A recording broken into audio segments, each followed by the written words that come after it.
beginning a new sermon series today called Taming the Tongue, the Power of Words. And the idea for this series was sparked by a study that our elders have been going through at their regular meetings, which also inspired the article in the recent Elders Corner in our monthly newsletter that comes out, the Holy Post. In this 4-week sermon series, we're going to be considering just that, the power of our words. And so I'm going to start out by just looking at that word power. It is a very important word in the New Testament. Just as we learned in our Wednesday night study this last week, we've been going in that study through the book of Philippians, and we've just reached that well-known verse in the 4th chapter, verse 13. I have strength for every situation through him who empowers me. The Greek word translated power is dunamis.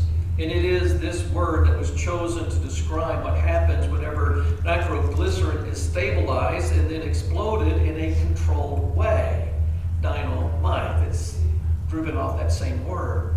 It allowed miners to do in a short time what could otherwise have taken a very long time and would have required a lot of human resources. While dynamite wasn't around in Bible times, the word dunamis was. It literally means just this, to be able to. That's what this word means. It's sometimes translated the impossible, to do. And it is used in Roman culture to describe the ability to do something by one's virtue of strength and skill and resource and authorization. And so that's why in their culture, if you were to say in the power of, it would be considered the same as in the name of. And we hear those phrases a lot in Scripture.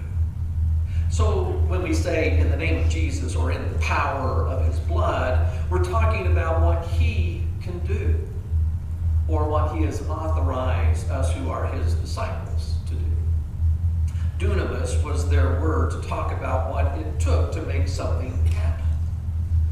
And if there was enough power, enough authority, then even difficult things, impossible things could be done. Especially when we note that, as the Bible proclaims, it is God who is at work. And yes, impossible things can be done. That's part of what draws us together to celebrate that. And now, if you didn't know, the word that gets translated impossible is simply sort of the negative of that, to not be able to do. And the word we're looking at is the opposite. Not able to do, but able to do. It gets translated into English as miracle 19 times. Instead of a able word, it's just the word miracle.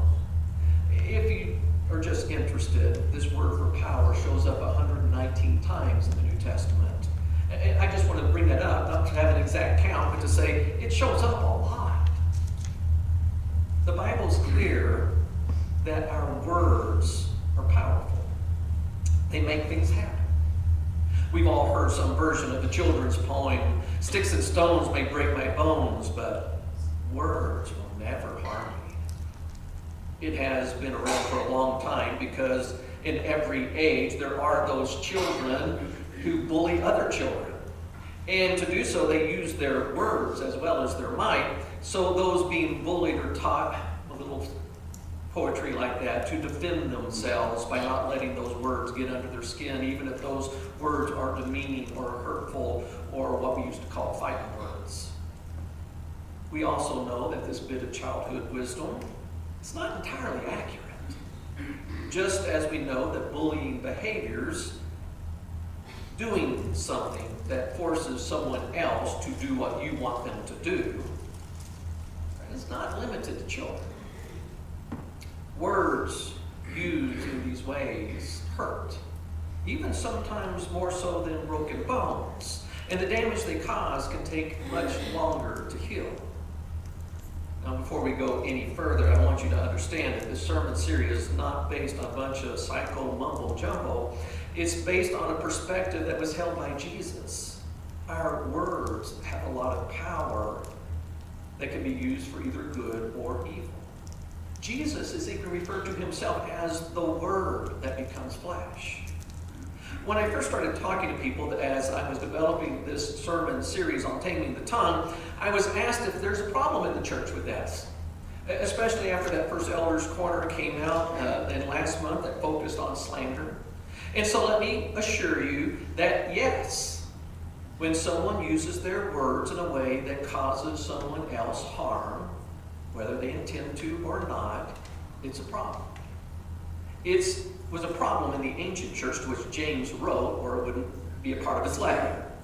And it's often still a part of the problems that we experience in the church today.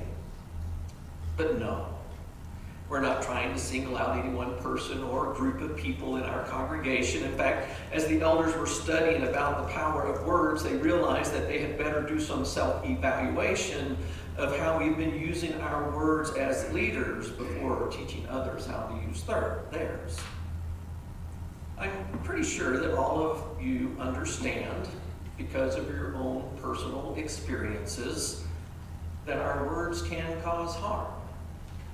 We'd all agree that such words are not acceptable, especially in the church, which is why those who use them don't usually speak them where everyone can hear. It would identify them as someone using those words. They certainly wouldn't use them around the person to whom they were speaking about or around one of their friends because, words might get around. And so usually in the church today, these kinds of words get spoken in secret, which means that they seek safe places to unleash these harmful words, speaking only to those they are pretty certain feel the same way, or someone that they want to influence to start feeling that way. And since they are shared words together, then later when they're with everyone else and they're around that person that they have been speaking those harmful words against, they sort of share that knowing look. Wink, wink, nod, nod. Their little secret. But since there's power in our words, a lot of harm comes from them as they spread from one person to the next. And that's exactly what they were unleashed to do. While we tend to say that where two or three are gathered together, the Lord is present, some of those same gatherings could be considered those safe places where powerful words can be unleashed, not to build up, but to destroy. As a result, there are some people who have grown so cynical that they have come to believe that when a prayer concern is shared in such a secret setting, that it's primarily done to promote gossip instead of igniting a wave of prayer support. And I hope that this is never the case among us. We read at the beginning of our service that portion of James's letter that grabs our attention.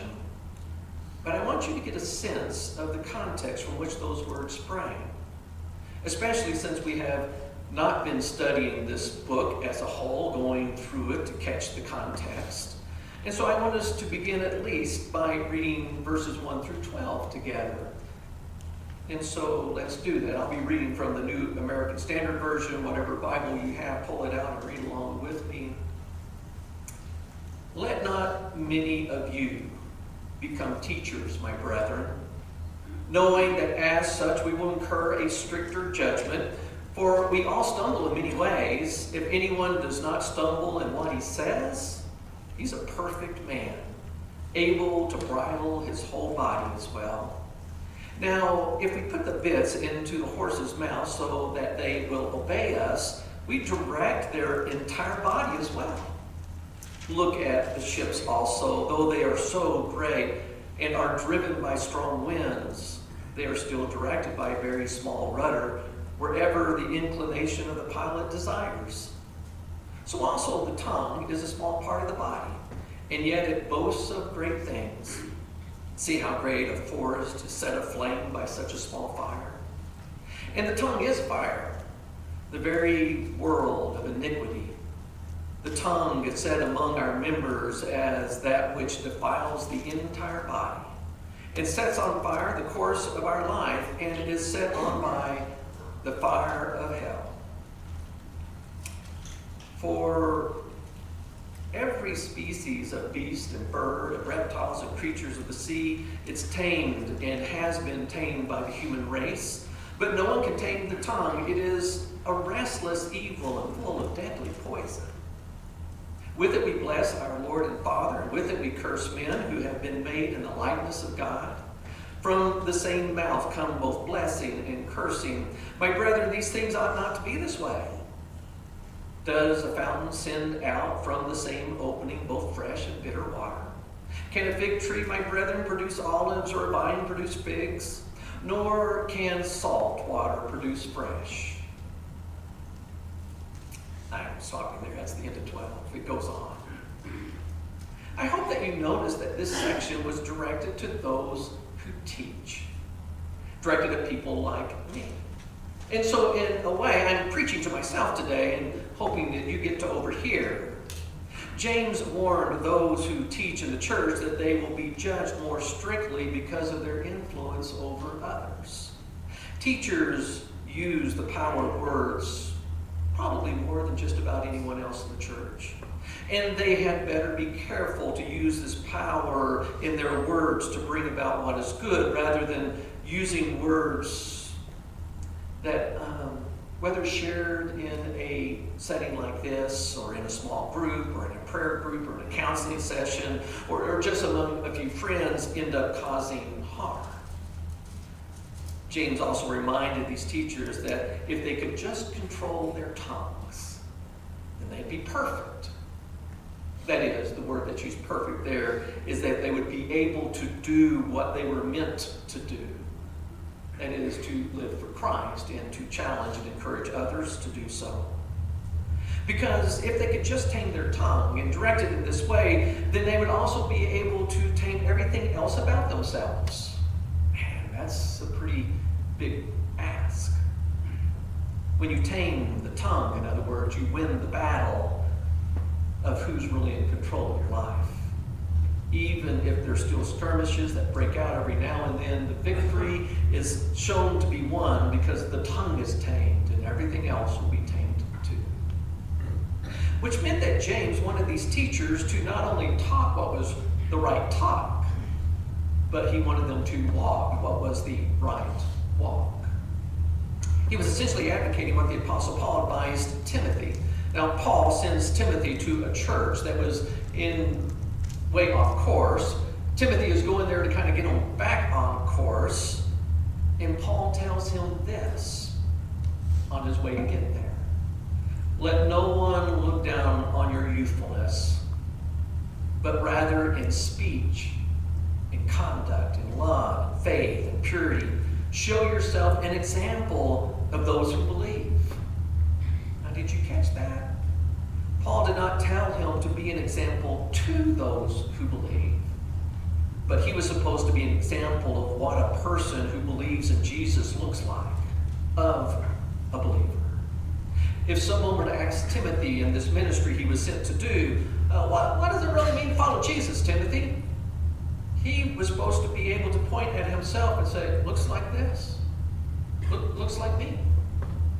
Paul wanted Timothy to be able to hold up his own example, not out of arrogance, not out of pride, but because he really was following Jesus. Now, all of us should be able to do that. We sometimes get down on Paul because Paul said, man, if you're not following Jesus, at least follow my example, because Paul was following Jesus. Every one of us should say, you want to know what the church is about? Just look here. This is what the church is about. Especially, this should be of those who are teachers, those who are leaders in the church. And as we're going through this time of looking at leaders, man, we want leaders that we can say, yeah, that guy's following Jesus. In the previous chapter, James reprimanded those who limited their faith to words alone, rather than letting their faith flow freely through their lives in acts of benevolence and generosity. James did so because he was convinced that what these teachers taught was not some academic subject. Now, I know here in Los Alamos, man, we're all in on academics. We know how to do them. But whenever you're studying the scriptures and you're following Jesus, that's not what we're doing. We're learning to live a different life rather than the kind of the life that the world lives. And we're learning to live a new life because we have become the children of God, and children need to be trained up in how to live. And so our coming together, our learning, our studying is, man, we're being like little kids who are learning to live life for the Jesus. We need that. It was Jesus who taught that our words reveal our character, which is why he warned his followers that they would have to give an account of their words on Judgment Day, especially their careless ones. He wanted them to understand that their words were not just meaningless babble, some verbalizations that don't really mean anything, but their words were the overflow of that person's heart. I want you to think about that for a minute. We often talk about, man, the eyes or the vision into someone's soul. But man, you want to know what's in someone's heart? Just listen to their words, and not just the words that they speak in public, but those words that are affirmed by the way they live their lives. To emphasize this point, James pointed out, to control a horse, you use the bridle, and to control a ship, you use the rudder, and to control the body, you use the tongue. He was making the point that a seemingly small thing can have a huge influence over something much larger, and the tongue, when compared to the rest of the body, is a rather small thing. Just as in a church, a teacher is just one person in a bigger thing. To push his point even further, James said that a small spark can start a destructive forest fire. Man, we know that lesson around here. And in the same way, the flicker of the tongue can destroy a person when its spark originates in hell. Or if it's speaking about a teacher, if that person's words are under the influence of Satan, then it could destroy the whole church. James asked them to consider how people have tamed every sort of wild beast, but they've been unable to tame the tongue. Why is it so hard to tame the tongue? It's because unlike wild beasts and all those critters that he listened, and I'll be honest, when I look at that list, there's a part of me that wants to go, I want to see the lizard that's trained. There's some things on there I'm going like, I don't know if I've seen that. I'm sure if I Googled it on YouTube, there's probably something out there, some guy that has one. We really have tamed just about everything that's wild. But not the tongue. Because unlike wild beasts, man, the tongue, he says, is a restless evil. The term translated restless only appears in the book of James, and it only appears twice in the book of James. The first time it's used is in the first chapter, verse 8, where James was describing a double-minded man who is unstable in all of his ways. The word translated unstable is the one that's translated in our passage as restless. The tongue, in other words, is always in motion, like the waves of the ocean, constant. And it's always causing trouble as it flickers around because it's full of deadly poison. At this point, it doesn't sound very good for us, does it? But James isn't through teaching. He doesn't end there. He sort of takes us down to the depth, but he gets us back out. He next gives us an example of what he's really trying to talk to this church about, saying that with the tongue, and you have to remember James is having these teachers at the church in mind, that they can bless the Lord, the Father, in 1 minute, and then curse men who are made in God's image in the next. It's kind of the idea of someone standing up in front of the church and saying, oh, glorious God and Father, and then walking out the door, and as soon as someone leaves, did you know about that person? That's kind of what he's trying to get to. It's difficult to tame the tongue. What James said, and what he wrote, I should say, reminds me of the Pharisee that Jesus spoke of. He was a teacher who wanted to be revered for all his offerings to the poor. He wanted to get looked up for that. And so whenever he entered the temple, they had this special place where they would give alms, and he would go over to it, and people would be watching, and he would make this big show of himself. He would even draw attention to the amount of money that he was giving. And he wanted everyone to think of just how good he was because of how many people he was helping. And it was, man, him. He wasn't setting the sort of example that Jesus wanted his followers to follow. If anyone objected, saying, but man, I mean, look how much he gives. I mean, he's really a gracious guy. We should emulate that. Jesus said, well, not really. His offering was actually just a very, very small portion of all that he possessed. He was just giving out of his extra. It was no sacrifice. It was no big deal for him. He just is doing it so that he can get all this attention because, man, it sort of looks like good.